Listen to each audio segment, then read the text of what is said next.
Hello दोस्तों, राधे राधे। आप सभी का मेरे चैनल पर स्वागत है मिस्टर बबलू निशा ब्लॉग पर। तो आप सभी कैसे हैं? आशा करती हूँ आप सभी बहुत बहुत बहुत अच्छे होंगे। ईश्वर करे आप सभी स्वस्थ रहे, मस्त रहे, अपने जीवन में यूँ तरक्की करते रहे और आगे बढ़ते रहे, यही प्रार्थना है मेरी ईश्वर से।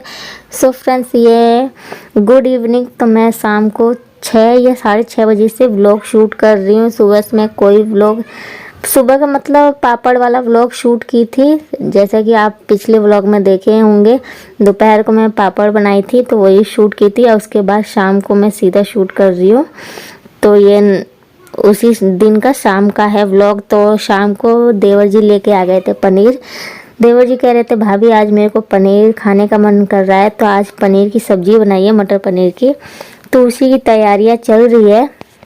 तो दूध आया हुआ था तो उधर मैं पहले दूध गर्म करके साइड में रख दी हूँ, और मटर वगैरह जब मैं छिली थी उसे उबलने के लिए हल्का सा रख दी हूँ, क्योंकि थोड़ा सा टाइट मटर आ रहा है, इसी वजह से तो मैं उबलने के लिए रख दी हूँ। तो मेरा मटर उबल चुका है, और इधर मैं लहसुन, हरी मिर्च और प्याज, ये टमाटर वगैरह काट के सब तैयार करके रखी थी। बस इसका भूनने के बाद, मतलब भूजने के बाद, हल्का सा फ्राई करने के बाद इसका पेस्ट तैयार कर लूँगी। तो इधर मेरा पहले मैंने पनीर को हल्का सा फ्राई कर ली हूँ और निकाल दी हूँ साइड में। उसके बाद लहसुन और हरी मिर्च को फ्राई किया, उसके बाद प्याज और उसके टमाटर डाल दिए, सारी चीज़ें मिक्स करके भून के उसका पेस्ट तैयार कर लूँगी। मैं इसकी रेसिपी कई बार शेयर कर चुकी हूँ।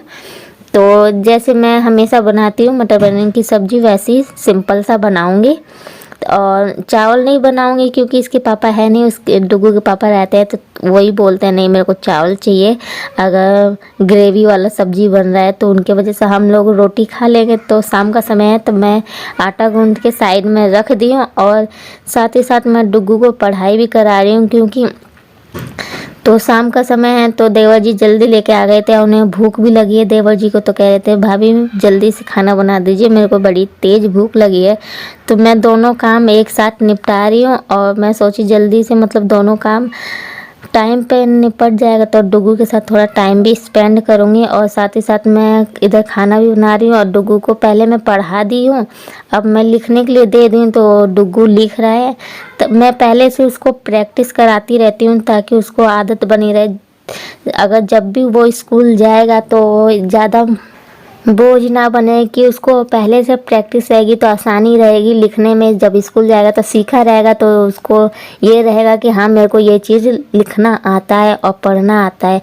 इसलिए पहले से बच्चों को, जब बच्चे छोटे रहते हैं तो पहले से प्रैक्टिस कराते हैं, जैसे प्रैक्टिस करे रहते हैं तो हल्का रहता है। अगर बच्चे अगर नहीं सीखे रहते हैं तो स्कूल एकदम से जाता है तो कन्फ्यूज हो जाता है, वो समझ ही नहीं पाते हैं बच्चे कि क्या करना है, कैसे लिखना है, कैसे पढ़ना है। इसीलिए पहले से प्रैक्टिस रहता है तो बच्चों के लिए बहुत ज़्यादा आसान हो जाता है, और समझने के लिए मतलब हर चीज़ आराम से अच्छे से समझ जाता है। और इधर आप लोगों से बात करते करते मेरा मसाला भी पक चुका है। इसमें मटर और पनीर ऐड कर देंगे, और अपने अनुसार पानी ऐड कर देंगे, जितनी गाढ़ी ग्रेवी चाहिए या पतला। तो मैं पानी ऐड करके रख दी हूँ साइड में। मेरा सब्जी बन रहा है, और इधर मैं रोटी भी सेक रही हूँ फटाफट।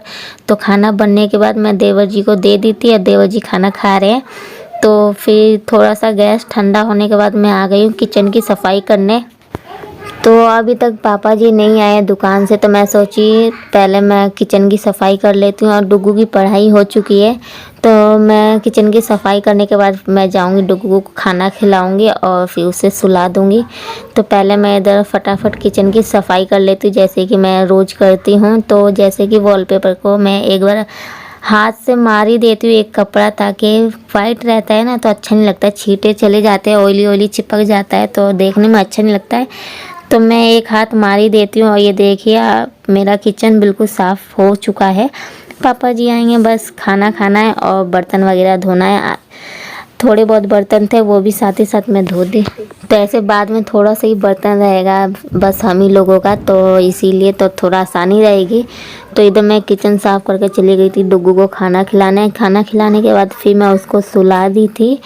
और तो ये देखिए फ्रेंड्स, सभी लोग आ गए थे, और सभी को मतलब पापा जी को मैं खाना परोस कर दे दीजिए, और मम्मी जी को भी उसी टाइम खाना परोस कर दे दी थी।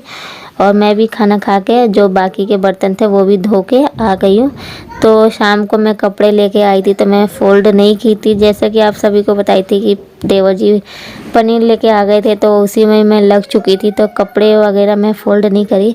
और ये मम्मी जी की साड़ी है, मतलब हल्दी वाले फंक्शन में पहन के गई थी, तो मैं सोची थी, मन किया था आज प्रेस करने के लिए, फिर मैं सोची चलो बाद में प्रेस करेंगे, अभी मन नहीं कर रहा है। ऐसे ही फ़ोल्ड करके मैं रख देती हूँ, तो सारे कपड़े मैं फ़ोल्ड करके रख दूँगी।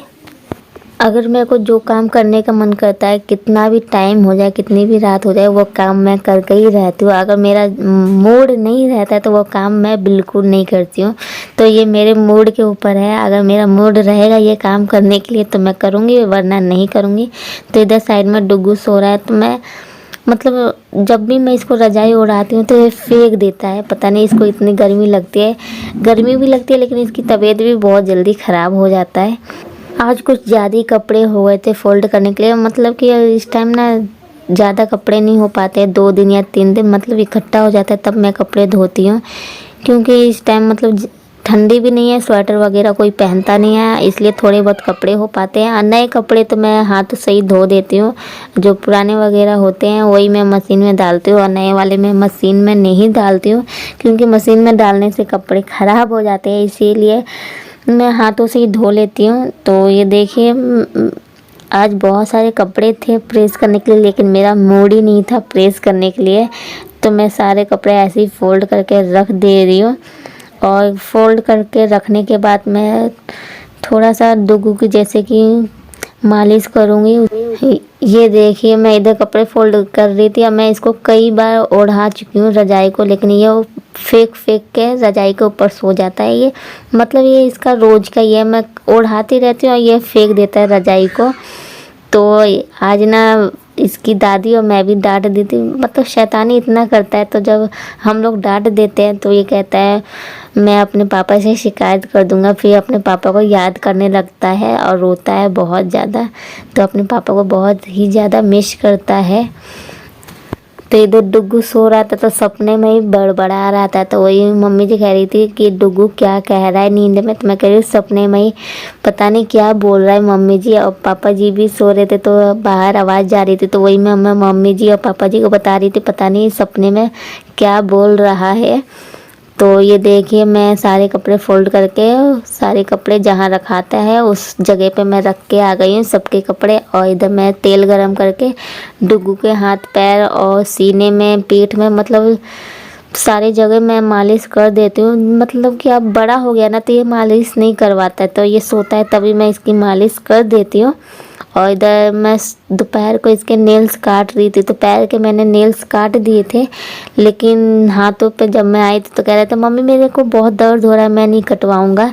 तो मैं सोची चलो जब ये सोएगा तभी मैं काटूँगी। तो ये मैं सोने में भी नाखून काटने नहीं दे रहा है, इधर इधर हाथ खींच रहा था, इधर इधर मतलब बहुत ज़्यादा हिला रहा था। फिर भी जैसे तैसे मैंने इसके नेल्स काटी हूँ बड़ी मुश्किल से, आप सभी खुद ही देख लीजिए इधर इधर हिलाते जा रहा है। थोड़ा मेरे को डर भी लगता है, मैं किसी का भी नेल्स काटती हूँ मेरे को बहुत ज़्यादा डर लगता है, मैं अपने बड़ी मुश्किल से काट पाती हूँ, लेकिन डुग्गू का बहुत मतलब धीरे धीरे देख के काटना पड़ता है, क्योंकि बच्चा है और स्किन नाजुक रहती है, इसी वजह से फिर भी इधर उधर हिलता रहता है। तो जैसे तैसे मैं इसके नेल्स सारे काटे। अगर आज का छोटा सा व्लॉग आप सभी को पसंद आया हो तो लाइक शेयर कमेंट सब्सक्राइब जरूर कर दीजिएगा, साथ ही साथ बेल आइकन को जरूर प्रेस कर दीजिएगा ताकि आने वाली नोटिफिकेशन आप तक मेरी पहले पहुंच जाए। Okay friends, bye bye, next vlog में मिलेंगे, गुड नाइट।